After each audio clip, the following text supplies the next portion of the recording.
நாமம் மகிமைப்படுவதாக. இந்த மாதத்தின் வாக்கு தத்தத்தை நாம் எடுப்போமானால், மார்க் எழுதின சுவிசேஷ புஸ்தகம் 16ஆம் அதிகாரம் 17ஆம் வசனம். மார்க் எழுதின சுவிசேஷ புஸ்தகம் 16ஆம் அதிகாரம் 17ஆம் வசனம்.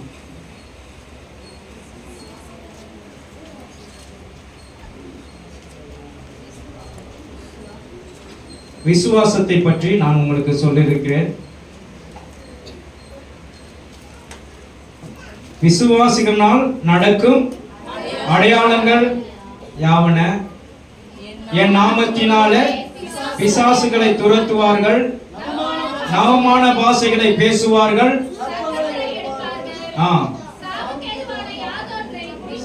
குடித்தாலும் அது அவர்களை சேதப்படுத்தாது,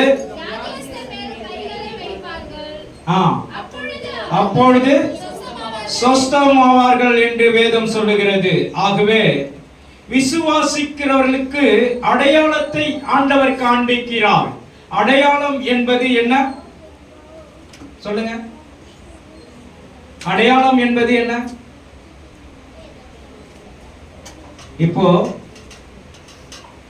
நீங்க சாதாரண மனுஷனா இருந்து போலீஸ்ல சேர்றீங்க அல்லது ஆர்மியில சேர்றீங்க அப்படின்னா உங்களுக்கு என்ன கொடுப்பாங்க?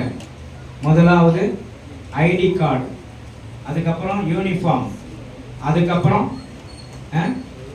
தலையில போட்டுக்கிறதுக்கு தொப்பி, அதுக்கப்புறம் உங்களுக்கு கொஞ்சம் ப்ரமோஷன் ஆகணும்னு துப்பாக்கி, குற்றவாளிகளை சுடுறதுக்கு துப்பாக்கி, குற்றவாளிகளை அடிக்கிறதுக்கு தடி, இதெல்லாம் உங்களுக்கு கொடுத்து என்ன பண்ணுவாங்க? உங்களை ஒரு அதிகாரியாய் மாற்றி விடுவார்கள். அதான உண்மை? சொல்லுங்களேன், இல்லையா? சொல்லுங்க. அதிகாரியாய் மாற்றி விடுவார்கள்.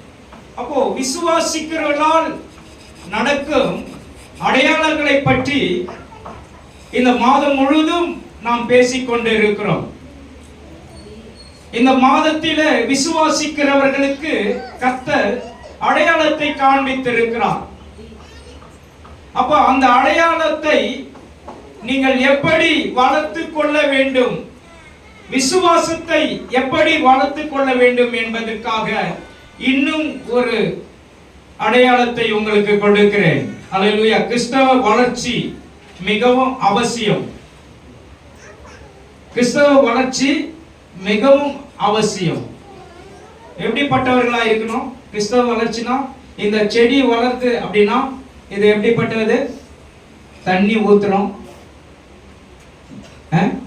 இதை நடுறோம், தண்ணீர் காய்ச்சிரும், அது பார்க்கும்போது அழகா பசுமையா வளருது. வளர்ச்சி யாரு? கர்த்தர். அப்போ இந்த வளர்ச்சியை நாம் பார்க்கும்போது 2 வாரத்துக்கு முன்னாடி இதை வாங்கிட்டு வந்தா இப்போ எவ்வளோ பசுமையா இருக்கு. தண்ணி தினந்தோறும் ஊற்றி கொண்டு இருக்கிறோம்.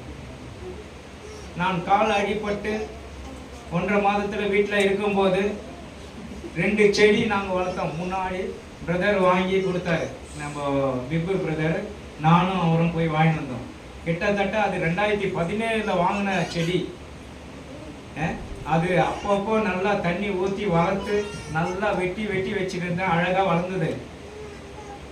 என் கால் உடஞ்சி நான் இப்போ வீட்டில் படுத்தப்போ இவங்க என்ன பண்ணிட்டாங்க? தூக்கி பின்னாடி வச்சுட்டாங்க. கடைசியில் என்ன ஆச்சுன்னா அதோடைய வேறு பட்டு போய் எல்லாம் செடியுடைய அந்த தழைகள்லாம் அப்படியே காஞ்சி போய் பராமரிப்பு இல்லாத செத்து போயிடுச்சு.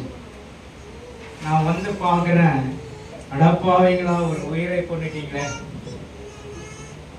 அப்படின்னு சொல்லிட்டு நான் சொன்னேன். இதெல்லாம் ஒரு வளர்ச்சி இல்லாமல் மடிகிறது. விசுவாசம் ஒரு வளர்ச்சி. எத்தனை பேர் விசுவாசிக்கிறீங்க? விசுவாசம் என்பது ஒரு வளர்ச்சி. விசுவாசிகளால் உண்டான அடையாளங்களை கர்த்தர் காண்பிக்கிறார். விசுவாசிகளுக்கு அடையாளங்களை காண்பிக்கிறார். நீங்களா விசுவாசி தானே? சொல்லுங்களேன். விசுவாசிக்கிட்ட நம்மளாம் யாரா இருக்கணும்? விசுவாசி. விசுவாசினா அப்படியே இருந்துடக்கூடாது, வளரணும். அதற்கு தண்ணி ஊற்றணும், அதற்கு நீர் பாய்ச்சணும், அதை வளர செய்யணும். அது வளர செய்யாத இருந்தா அது வளராது. ஏற்கனவே 2 தொட்டி இருந்தது பாருங்க, பின்னாடி போய் பார்த்தா தெரியும், அந்த தொட்டி காஞ்சி போயிடுச்சு. அந்த மாதிரி வளர்ச்சி இல்லாம போயிடுச்சு. இப்போ இது மீண்டுமாய் புதுப்பித்து வாங்கி இதை வளர வச்சு தண்ணி ஊத்திட்டு இருக்கோம். இது அழகா வளருது. இதுதான் வளர்ச்சி. ஆளும் வளரணும், அறிவும் வளரணும், அதுதான்டா வளர்ச்சி. அல்லேலூயா. இன்றைக்கு கர்த்தருடைய பிள்ளைகள் ஞானமாய் வளர வேண்டும், அது வளர்ச்சி. வேதத்திலே வளர வேண்டும், அது வளர்ச்சி. ஜெபத்திலே வளர வேண்டும், அது வளர்ச்சி. நல்ல பாடல் பாடி துதித்து ஆராதித்து மகிமைப்படுத்த வேண்டும், அதுதான் வளர்ச்சி. எத்தனை பேர் விசுவாசிக்கிறீங்க? ஏதோ பணம் வந்துட்டா நம்ம வளர்ச்சி பெற்றுவோம், கார் வாங்கிட்டா வளர்ச்சி பெற்றுவோம் என்று நம்ம சொல்லக்கூடாது. காலையில கூட எங்க பிரதர் ஒருத்தர் வந்தார். அவர் சொல்லியிருந்தார், ஒருத்தர் ரொம்ப கஷ்டப்பட்டிருந்தாராம். சைக்கிள் இருந்தா நடந்தே போவாராம். சைக்கிள் நடந்து போகும்போது அவர் சொல்லுவாராம், எனக்கு சைக்கிள் இருந்தா போதுமே. அதுக்கப்புறம் சைக்கிள் ஓட்ட முடியல, கை கால் வலிக்குது. அவர் சொல்லுவாராம், அதுக்கப்புறம் பைக் இருந்தா போலாமே, பைக்கு. அதுக்கப்புறம் யோசனை பண்ணாராம், நம்ம குடும்பத்தோட போறதுக்கு ஒரு நல்ல கார் இருந்தா போதுமே, காரு இருந்தா போதுமேன்னு சொல்லிட்டு சொன்னாராம். காரம் வந்துடுச்சான். கார் வந்துட்டு பேரு ஆண்டவரை துதிச்சு ஆராதிச்சு ஆண்டவரை ஏத்திட்டாராம். ஆண்டவரை அவர் கூட சீட்ல உட்கார வச்சுட்டாராம். அதுக்கப்புறம் ஒவ்வொருத்தரா வந்து நீ கார் வாங்கிட்டியான்னு சொல்லிட்டு ரொம்ப சந்தோஷப்பட்டு ஒவ்வொருத்தரையும் அவருக்கு பிடிச்சமான ஆளுங்களெல்லாம் எல்லாரையும் ஏத்திட்டாராம் கார்ல. யார் ஏத்தினாராம்?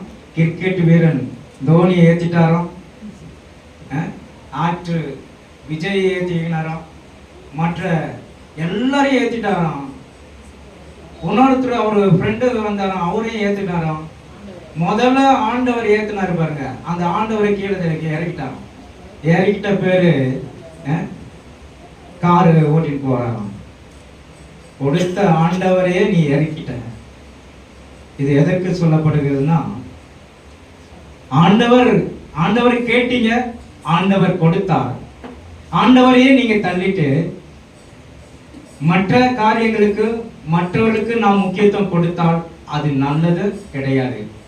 தேவன் உன்னை உயர்ந்த ஸ்தானத்துல வைப்பார். எத்தனை பேர் விசுவாசிக்கிறீங்க? தேவனை நீங்க நோக்கி கூப்பிடும் போது உன்னை நல்ல நிரந்தரமான வாழ்க்கையை ஆண்டவர் அமைத்து தருவார். ஆண்டவரை நீ தள்ளி விட்டுட்டு வேற யாரையும் நம்ம தலை மேல தூக்கிக்கின்னு ஆடக்கூடாது. கர்த்தருக்குத்தான் நாம் முதலிடம் செலுத்த வேண்டும். விசுவாசிக்கலாம். எல்லாவற்றிலும் அவர் பெரியவர். அவர் தான் நம்மை வளர செய்கிற தேவன். அவர் நம்மை எல்லாவற்றிலும் காலூன்றி நிற்க செய்கிற தேவன். அவருக்கு நாம் முதலிடம் கொடுக்க வேண்டும். விசுவாசிக்கிறீங்களா? அவருக்குள்ளே நாம் வளர வேண்டும்.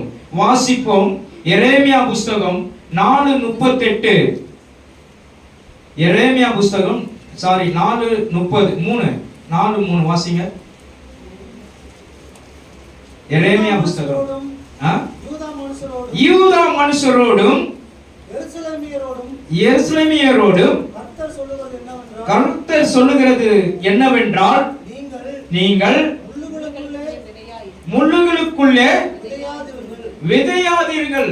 அதாவது என்ன சொல்றாருன்னா, முள்ளுகளுக்குள்ளே விதைக்காதீங்கள். முள்ளுகளுக்குள்ளே விதைத்தால் நீங்க அறுக்கிறதுக்கு மிகவும் கஷ்டப்படுவீங்க. விசுவாசிக்கிறீங்களா? முள்ளுகளுக்குள்ளே விதைக்காதீர்கள், உங்கள் தரிசு நிலத்தை பண்படுத்துங்கள். உங்களுடைய நல்ல இருதயத்தை என்ன பண்ணுங்கன்னு சொல்றாரு? பண்படுத்துங்கள். இதுல நல்ல வளர்ச்சி உண்டு. விசுவாசிக்கிறீங்களா? நல்ல வளர்ச்சி உண்டு. உங்களுடைய இருதயத்தை வேற எதற்கோ செலவு பண்ணாதீங்க. எப்படி? வேற எதற்கோ செலவு பண்ணாதீங்க. ஒரு குழந்தையா இருந்த ஒரு 10 வயசு மகன் கேட்கிறான், அப்பா, அப்பாவுக்கு அப்பொழுது 50 வயசு, மகனுக்கு ஒரு 10 வயசு ஆகுது. கேட்கும்போது, அப்பா நீங்க எப்படிப்பா 1800 இது 80 90 அப்பொழுது இன்டர்நெட் கனெக்ஷன் இல்லை, டிவி கனெக்ஷன் இல்லை, செல்போன் கனெக்ஷன் இல்லை, வாஷிங் மிஷின் இல்லை, அதுக்கப்புறம் என்ன இல்லை, எதுவுமே இல்லை, ஒரு அயன் பாக்ஸ் கூட இருக்காது. எப்படி நீங்க வாழ்க்கை நடத்துனீங்க? எல்லாருக்குமே எப்படி கட்டை நெருப்பு இது அடுப்பு, வாஷிங் மிஷின் கூட இல்லை, எப்படி இதெல்லாம் வாழ்க்கை நடத்துனீங்க? அந்த வாழ்க்கை மிகவும் போர் அடிச்சிருக்குமே அப்படின்னு சொல்லி அந்த தகப்பனாரை கேட்கிறாரு. அந்த தகப்பனார் சொல்றாரு, அப்பா நாங்க அதுல மனமகிழ்ச்சியோடு சந்தோஷத்தோட இருந்தோம் அந்த நாட்களில. இன்றைக்கு எல்லாமே வந்துடுச்சு, சந்தோஷம் சமாதானம் போயிடுச்சு, எல்லாமே இன்றைக்கு உங்களுக்குள்ள இருக்கிறது. ஆனா உங்களுக்குள்ள என்ன இல்லை? சமாதானம் இல்லை, சந்தோஷம் இல்லை, உறவு உடையுது, உறவு பிரியுது, ஒண்ணு இல்லைன்னா ஒண்ணு அப்படின்னு சொல்லிட்டு நீங்க போயின்னு இருக்கீங்க. ஆனா எங்களுடைய நாட்கள் மிகவும் பொன்னான காலம் என்று சொல்லப்பட்டு அல்லேலூயா அந்த தகப்பனார் சொன்னார். அதான் உண்மை. விசுவாசிக்கிறீங்களா? உங்களுக்கெல்லாம் நீங்க அந்த நாட்கள்ல இருந்தவங்களுக்கெல்லாம் தெரியும் எப்படி ஒரு நன்மையை நாம் கழித்தோம். நல்ல சகோதரத்துவம், நல்ல அன்பு, நல்ல பாசம், ஒருவருக்கொருவர் நல்ல நேசத்தை ஆண்டவர் கொடுத்தார். ஆனா இந்த நாளில பாசம், அன்பு, பரிவு எல்லாமே பறி போனது. விசுவாசிக்கிறீங்களா? அப்போ இது வளர்ச்சின்னு சொல்றீங்களா? எதற்கான வளர்ச்சி? எல்லாத்துக்கும் வளர்ச்சி. ஆனாலும் அல்லேலூயா பழைய ஆட்களை கேட்டு பாருங்க, அவங்க நல்ல அருமையான பழைய சாப்பாடு சாப்பிட்டுட்டு தெம்பா 90 வயசு வரைக்கும் வாழ்ந்தவங்க இருக்கிறாங்க. ஆனா இந்த நாள்ல எப்ப பார்த்தாலும் என்ன பண்றாங்க? ஸ்விக்கிக்கு ஆர்டர் கொடுத்துறாங்க. உடனே ஸ்விக்கி போன் பண்ணு, சொமோட்டோக்கு போன் பண்ணு, இவங்களுக்கு போன் பண்ணு, எல்லாம் இன்னைக்கு சோம்பேறியா ஆக்கிட்டு நம்மளுடைய வளர்ச்சி, நம்முடைய வளர்ச்சி வியாதியை உண்டாக்கிட்டு, நம்முடைய வளர்ச்சி சரீரத்தில டயாபெட்டிக் உண்டாக்கிட்டுச்சு. எப்படி? பயங்கரமான ஒரு ரத்த சம்பந்தப்பட்ட கிரியைகள் வந்துடுச்சு. எல்லாமே ரிமோட்ல இன்னைக்கு பார்த்தீங்கன்னா ஒரு பாஸ்டர் நிக்கிறாரு, கால்ல இருந்து இது நரம்பு வெடிச்சு ரத்தம் சடன்னு அடிக்குது. ஒரு இடத்துல தான் அடிக்குதுன்னு பார்த்தா இந்த இடத்துல அடிக்குது, அப்படியே சுத்தி அடிக்குது. அவ்வளவு ஒரு வளர்ச்சியா இருந்தாலும் நோய் வியாதி அதிகரித்து கொண்டே இருக்கிறது. அந்த நாட்கள்ல இப்பேற்பட்ட வியாதிலாம் இல்லை. அந்த நாட்களில எவ்வளவு ஒரு செழிப்பான ஒரு சந்தோஷமும் ஆரோக்கியமான வளர்ச்சி இருந்தது தெரியுமா? அதுல நாங்க வளர்ந்தோம். விசுவாசிக்கிறீங்களா? நாங்களா 80 85 வரைக்கும் எங்களுடைய வீட்டுல என்ன இருக்காது? மண்ணெண்ணெய் விளக்கு தான், கரண்ட்லாம் இல்ல. எல்லாம் அதான் அந்த நாட்கள்ல இருந்தவங்களுக்கு தெரியும். ஆனா இப்ப இருக்கிறவங்கள எல்லாரும் நவீன காலத்துக்குள்ளே போய் கொண்டிருக்கீங்க. அதுதான் வளர்ச்சின்னு சொல்றீங்க. ஆனா அது கிடையாது. என்ன பொறுத்த வரைக்கும் அந்த நாட்கள் தான் நல்ல வளர்ச்சியை கண்டோம். விசுவாசிக்கிறீங்களா? அதான உண்மை? சொல்லுங்களேன். என்ன பாஸ்டர் இப்போ எவ்வளவு வளர்ச்சி வந்துச்சு, எல்லா வீட்லயும் ஏசி வந்துச்சு, எல்லா வீட்லயும் இது வந்துச்சு, அது வந்துச்சுன்னு சொல்லலாம். ஆனா எனக்கு தெரியல, வளர்த்துன மாதிரி தெரியல. வியாதி தான் அதிகரித்து கொண்டிருக்கிறது, மருத்துவர்கள் அதிகரித்து கொண்டு இருக்கிறாங்க, உங்களை வச்சு வியாபாரம் பண்றதுக்கு அதிகரித்து கொண்டு இருக்கிறாங்க. ஆகவே நீங்கள் வளர வேண்டும், கர்த்தர் உங்களை ஆசீர்வதிப்பார். அதுதான் சொல்றாரு, முள்ளுக்குள்ளே விதையாதிருங்கள், உங்கள் தரிசு நிலத்தை பார்த்து பண்படுத்துங்கள். உங்களுடைய தரிசு நிலம் எது அப்படின்றால், நம்முடைய தரிசு நிலம் நம்முடைய இருதயம். நம்முடைய இருதயத்துக்குள்ள நல்ல எண்ணங்களை வளர்த்து கொள்ள வேண்டும். அப்பொழுதுதான் இந்த ஒரு வளர்ச்சி உண்டாகும், ஆவிக்குரிய வளர்ச்சி உண்டாகும். விசுவாசிக்கிறீங்களா? ஆவிக்குரிய வளர்ச்சி உண்டாவதற்கு நாம் வழிவகுக்க வேண்டும். அப்பொழுது நல்ல உங்களுடைய எண்ணங்கள் பசுமையாய் இருக்கும், உங்களுடைய தூக்கம் நல்ல தூக்கமாய் இருக்கும். விசுவாசிக்கிறீங்களா? பிறருக்கு கெடுதல் நினைக்க வேணாம். ஏன் சலசலப்பு இருக்கு? உட்காருங்க பிள்ளைகளா, உட்காருங்க. என்னாச்சு? தண்ணி இல்லையா? தண்ணி இல்ல? ஏன் தண்ணி இல்லை? இதுக்கு தான் பொறுப்பாளர்கள் கொஞ்சம் நீங்க எல்லாம் பொறுப்பெடுத்து இதெல்லாம் செய்யணும். அல்லேலூயா, கர்த்தர் பெரியவர்.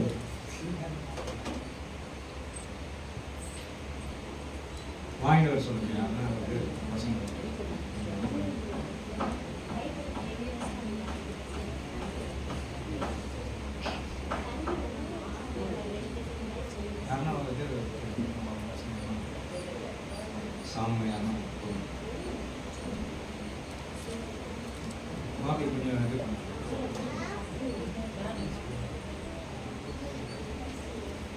Hallelujah, Jesus.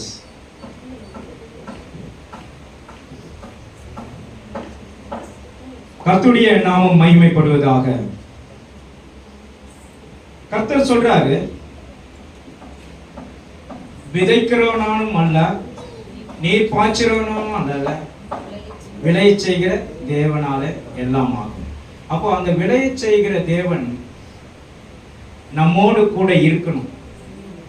விளைய செய்கிற தேவன் நம்மை ஆசீர்வதிக்கணும். நம்ம குடும்பத்தை ஆண்டவர் ஆசீர்வதிக்கணும். நம்ம குடும்பத்துக்குள்ள ஆண்டவர் வரணும். அப்படின்னா நாம் ஜெபிக்க வேண்டும். விசுவாசிக்கிறீங்களா? நாம் ஜெபிக்கும் போது உங்களுக்கு உண்டான முடிவை ஆண்டவர் தருவார். அது தீமைக்கு அல்ல, நன்மைக்கு ஏதுவானதா இருக்கும். விசுவாசிக்கிறீங்களா? அப்போ நன்மைக்கு ஏதுவானதை கர்த்தர் கொடுக்க அவர் வல்லமை உள்ள தேவனாய் இருக்கிறார். அதுதான் எரேமியா 29:11 வாசிங்க. எரேமியா 29:11.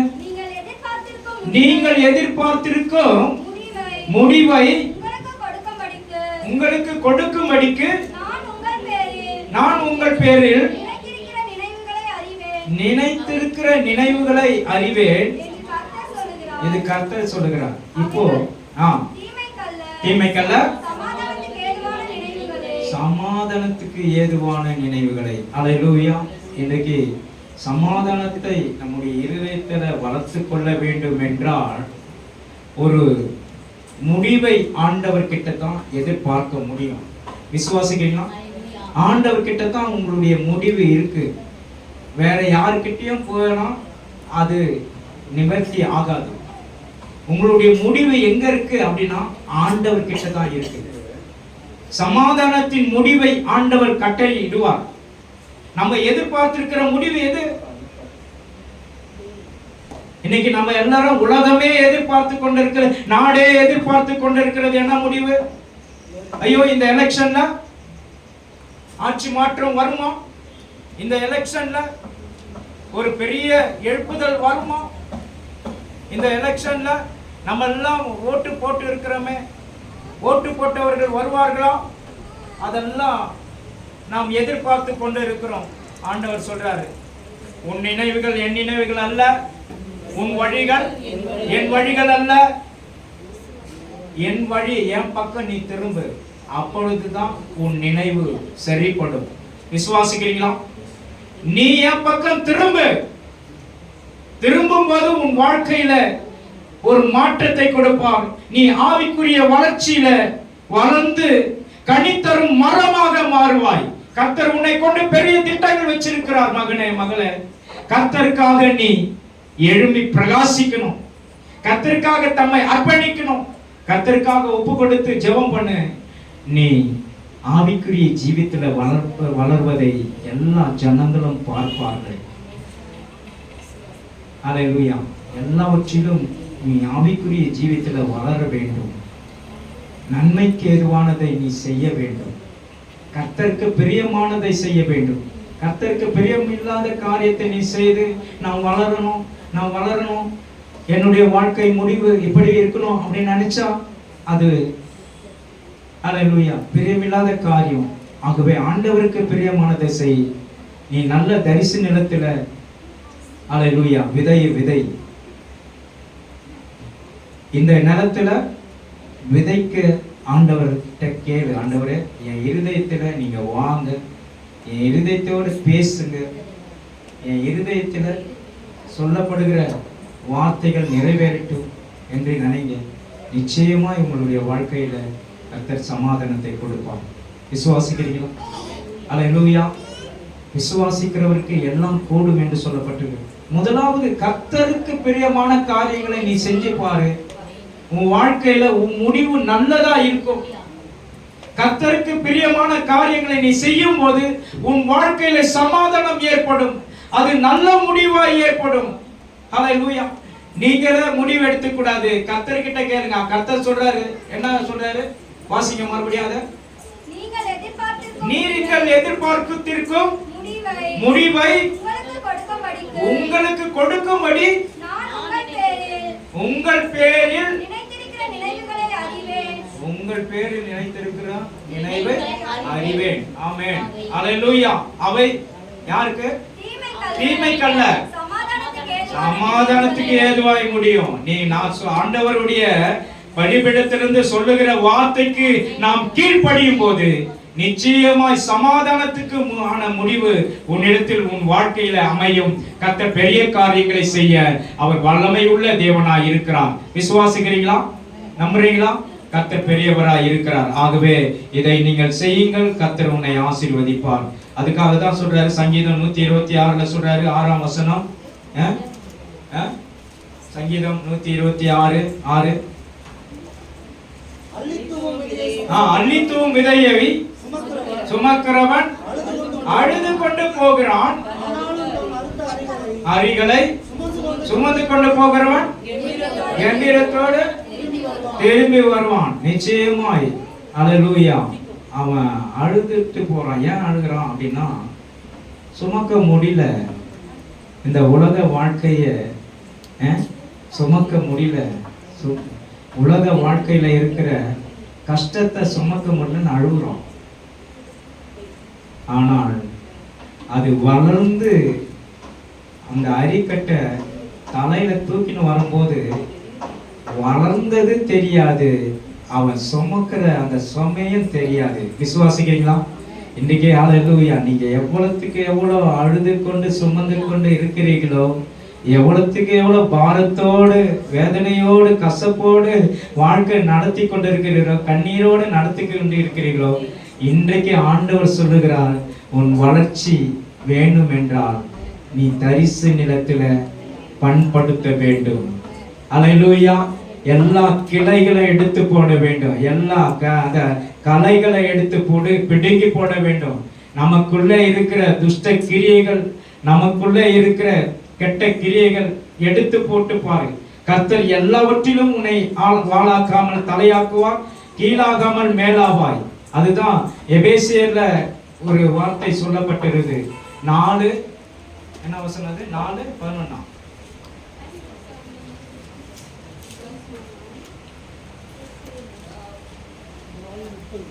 4:30 எடுங்க. எபேசியர் 4:30. அன்றியும் நீங்கள் மீட்கப்படும் நாளுக்கென்று முத்திரையாக பெற்ற தேவனுடைய பரிசுத்த ஆவியை துக்கப்படுத்தாதீர்கள். நீங்க பரிசுத்த ஆவியை துக்கப்படுத்த கூடாது. விசுவாசிக்கிறீங்களா? பரிசுத்த ஆவியை நாம் துக்கப்படுத்தினால் என்னவா இருக்கும்? துக்கப்படுத்தினால் நம்முடைய வாழ்க்கை தோல்வியாய் தெரியும். எப்படி பரிசுத்த ஆவியை துக்கப்படுத்துறீங்க அப்படின்னா, நம்முடைய சபை ஒழுங்கு கிரமமாய் வளர்ந்து கொண்டிருக்கிறது. நம்ம சபையில எல்லாரும் அங்கத்தினர்கள், எல்லாரும் முக்கியமானவர்கள். அதற்காகத்தான் இன்றைக்கு தலைவர்களை ஏற்படுத்தி கொண்டு இருக்கிறோம். இந்த சபையை நாம் அசட்டை பண்ணக்கூடாது. சபையை அசட்டை பண்ணினால் பரிசுத்த ஆவியானவரை நாம் அசட்டை பண்ணுகிறோம். பரிசுத்த ஆவியானவருக்கு எதிர்த்து நிற்கிறோம். ஆகவே நாம் தேவனுடைய பிள்ளைகளா இருக்கோம். அடுத்தது வாசிங்க. சகலவித கசப்பு இருக்கக்கூடாது, கோபம் இருக்கக்கூடாது, மூர்க்கம் இருக்கக்கூடாது, கூக்குரலும் இருக்கக்கூடாது, தூஷணம் இருக்கக்கூடாது, மற்ற எந்த துர்குணங்களும் உங்களை விட்டு நீங்கி போகணும். எத்தனை பேர் சொல்லுங்க, எங்களை விட்டு நீங்கி போகணும். இந்த துர்குணங்கள் எல்லாம் நீங்கி போயிற்று அப்படின்னா நீங்க வளருவீர்கள், விசுவாசத்துல வளருவீர்கள். எத்தனை பேர் விசுவாசிக்கிறீங்க? ஹல்லேலூயா. அடுத்தது வாசிங்க. ஒருவருக்கு ஒருவர் தயவாயும் மன உருக்கமாய் இருந்து நீங்களும் ஒருவருக்கு ஒருவர் மன்னியுங்கள், மன்னிப்பு பெற வேண்டும். விசுவாசிக்கிறீங்களா? எல்லாரும் மன்னிப்பு, ஒருவருக்கு ஒருவர் மன்னிக்கிற மனப்பான்மை இருக்கும் போது உன் வாழ்க்கையில வளர்ச்சி அதிகமா இருக்கும். எத்தனை பேர் விசுவாசிக்கிறீங்க? ஆமென் சொல்லுங்களேன். கர்த்தர் பெரிய காரியங்களை செய்ய அவர் வல்லமை உள்ள தேவன். உங்களுடைய வளர்ச்சியில எதை வளர விடக்கூடாது சொல்றாரு? யாருக்கு சொல்றாரு? யூதருக்கு சொல்றாரு. அப்புறம் யாருக்கு சொல்றாரு? எபேசு சபைக்கு சொல்றாரு. என்ன சொல்றாரு? கிளைகளை விதைக்காதீங்க, முள்ளுகள் இருக்கிற இடத்துல விதைக்காதீங்க. விசுவாசிக்கிறீங்களா? அல்லேலூயா. நம்மளுடைய இருதயம் தரிசு நிலமா இருக்கிறது. இந்த தரிசு நிலத்துல ஆண்டவர் உங்களுக்கு கொடுக்கப்பட்ட தரிசனத்தை நீங்க காணலாம். எத்தனை பேர் விசுவாசிக்கிறீங்க? அந்த தரிசனத்தை காணலாம். அப்பொழுது நீங்க வளர்ச்சியில அதிகமாய் வளர்வீர்கள். விசுவாசிக்கிறீங்களா? அதிகமாய் வளரக்கூடிய வளர்ச்சி எங்க கிடைக்கும் அப்படின்னா, அல்லேலூயா, நடுகிறவனாலும் அல்ல, நீர் பாய்ச்சிறனும் அல்ல, வளர செய்கிறவர் தேவன். விசுவாசிக்கிறீங்களா? அவரையே நம்பி வாழுங்க, நல்ல ஜெபம் பண்ணுங்க. கர்த்தர் உங்களுக்கு ஜெப வாழ்க்கையை ஆண்டவர் கூட்டி கொடுப்பார். ஆகவே இதுல இருக்கிற துர்குணத்தெல்லாம் எடுத்து போட வீட்டுல போய் படிங்க நல்லா. இந்த எபேசியர் புஸ்தகத்தை நீங்க படிங்க. 4:30 29 30 31 எடுத்து படிச்சு வீட்டுல படிங்க. உங்களோட ஆண்டவர் பேசுவார். ஆண்டவர் பேசுவார், கர்த்தர் பேசுவார். இதற்காகத்தான் பைபிள் நம்ம படிக்கணும். அடுத்ததாக ஆண்டவர் நமக்கு எப்படி கொடுக்கிறாரு? இருந்து மன்னித்தது போல ஒருவருக்கொருவர் மன்னிக்க வேண்டும். விசுவாசிக்கிறீங்களா? அதுதான் நமக்கு வளர்ச்சி தேவை. அல்லேலூயா. இப்ப பாருங்க, வளர்ச்சிக்கு ஆதாரங்கள் என்னவென்று நாம் பார்க்கலாம். அல்லேலூயா. வளர்ச்சிக்கு ஆதாரம் எரேமியா புஸ்தகம் 17:8. 17:8 எரேமியா புஸ்தகம். கனி கொடுக்கிற மரமாக ஆண்டவர் வளர்ப்பார். 896. அவர்கள் தண்ணீர் அண்டையில் நடப்பட்டதும் கால்வாய் ஓரமாய் தன் வேர்களை விடுகிறதும் உஷ்ணம் வருது. இந்த நாட்டுல உஷ்ண காலம் அதிகமா இருக்கு. ஆனா அது கூட தெரியாத என்ன பண்ணலாம்? வளரலாம். இலை பச்சையா இருக்கிறதும் மழை தாழ்ச்சியான வருஷத்திலும் வருத்தமின்றி தப்பாமல் ஆமென் கனி கொடுக்கிற மரத்தை போல இருப்பான். அவன் செய்வதெல்லாம் வாய்க்கும். விசுவாசிக்கிறீங்களா? இன்றைக்கு ஆண்டவர் உங்களுக்கு கொடுக்கிற ஹalleluya growth எது? ஏன்னா ஆண்டவர் கொடுக்கிற growth எது? கனி கொடுக்கிற மரம். ஹalleluya, அதுதான் விசுவாசம். விசுவாசத்தில நீங்கள் ஹalleluya நல்ல கனி கொடுக்கிற மரமாய் வளருவீர்கள். உங்களுக்கு கொடுக்கப்பட்ட அடையாளங்களிலும் இதுவும் ஒன்று. எப்படி சொல்றீங்க? இதுவும் ஒன்று. என்ன சொல்லுங்க? இதுவும் ஒன்று. அப்போ இதுலயும் நீங்க கனி கொடுக்கிறதா இருங்க. கர்த்தர் உங்களை ஆசீர்வதிப்பார். கர்த்தர் பெரிய காரியங்களை செய்வார். ஆகவே ஹalleluya. மூன்றாவதாக நாம் பார்க்கும் பொழுது மத்தேயு புஸ்தகம் 7:20 வாசிங்க. மத்தேயு புஸ்தகம் 7:20. ஆதலால் அவர்களுடைய கனிகளினாலே அவர்களை அறிவீர்கள். பரலோகத்தில் இருக்கிற என் பிதாவின் சித்தத்தின்படி செய்கிறவனே பரலோக ராஜ்யத்தில் பிரவேசிப்பாயாமே. ஆமென். என்னை நோக்கி கர்த்தாவே கர்த்தாவே என்று சொல்லுகிறவன் பிரவேசிப்பதில்லை. ஆண்டவருடைய வளர்ச்சியில பாருங்க, இதெல்லாம் நமக்கு முக்கியத்துவம் வாய்ந்தது. விசுவாசிக்கிறீங்களா? அப்போ நல்ல கனி கொடா மரம் எல்லாம் எப்படிப்பட்டதா போடுவாங்களா? வெட்டுண்டு அக்கினியில போடப்படும். வெட்டுண்டு அக்கினியில போடப்படும். அப்போ நல்ல கனி கொடுக்கும் மரத்துக்கும் நல்ல கனி கொடா மரத்துக்கும் வித்தியாசத்தை ஆண்டவர் காண்பிப்பார்.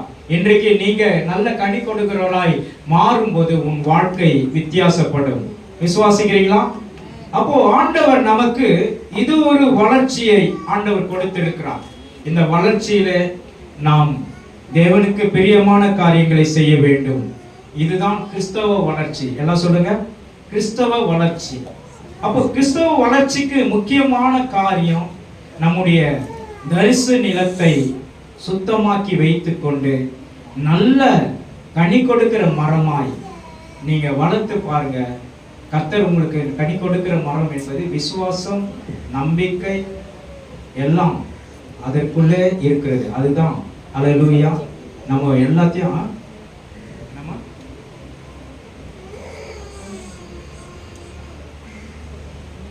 ஹல்லேலூயா நமக்கு விசுவாசத்தை கொடுக்கிறவரும் அவரு நமக்கு கூடவே இருக்கிறார்.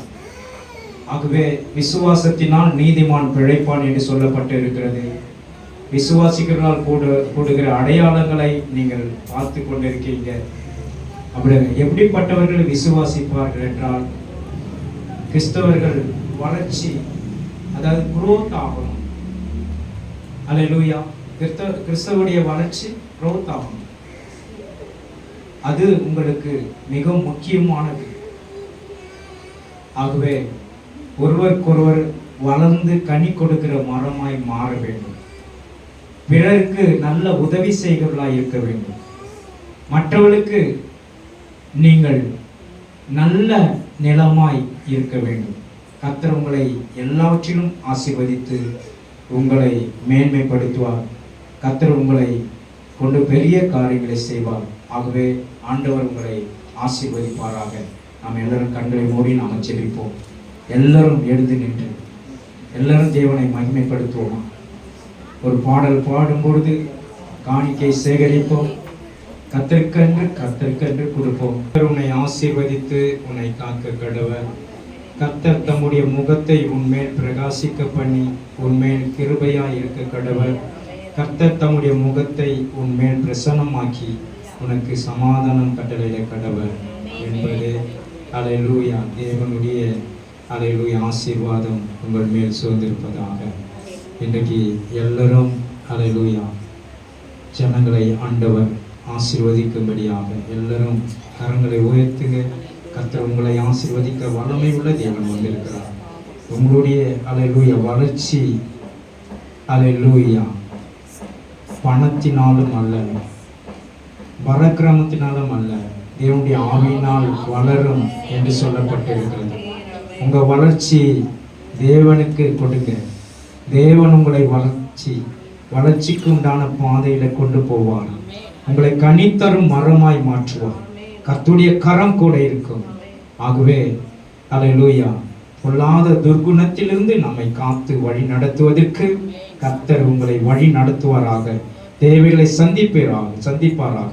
அற்புதங்கள் நடக்கும். அன்பின் பரலோக பிதாவே, ஒவ்வொருவரையும் நீர் ஆசீர்வதியும். வாரம் முழுதும் கண்ணின் மணி போல் பாதுகாத்துக் கொள்ளும். ஆண்டவரே, பகலில வெயிலாகிலும் இரவில நிலவாகிலும் உன்னை சேதப்படுத்துவதில்லை என்று சொன்னீர். கர்த்தருடைய வல்லமை கூட இருக்கும்படி ஜெபிக்கிறோம். ஆசீர்வதியும் இயேசுவின் நாமத்தில் பிதாவே, ஆமென். என்னோட சேர்ந்து சொல்லுங்க, என் ஆத்துமாவே முழுவதுமே பரிசுத்த நாமத்தை ஸ்தோத்திரி. என் ஆத்துமாவே கர்த்தரை ஸ்தோத்திரி. நம்முடைய ஆண்டவராகிய இயேசு கிறிஸ்துவின் கிருபையும் பிதாவாகிய தேவனுடைய அன்பும் பரிசுத்த ஆவியானவருடைய அன்புடைய ஐக்கியமும் சமாதான சுகமும் நாம் அனைவரோடும் என்றென்றும் சதா காலங்களிலும் எப்பொழுதும் கூட இருப்பதாக. ஆமென் சொல்லுவோம். அல்லேலூயா, அல்லேலூயா, அல்லேலூயா. ஒருவருக்கொருவர் வாழ்த்துங்கள். அல்லேலூயா. God bless you. கர்த்தர் உங்களை ஆசீர்வதிப்பார்.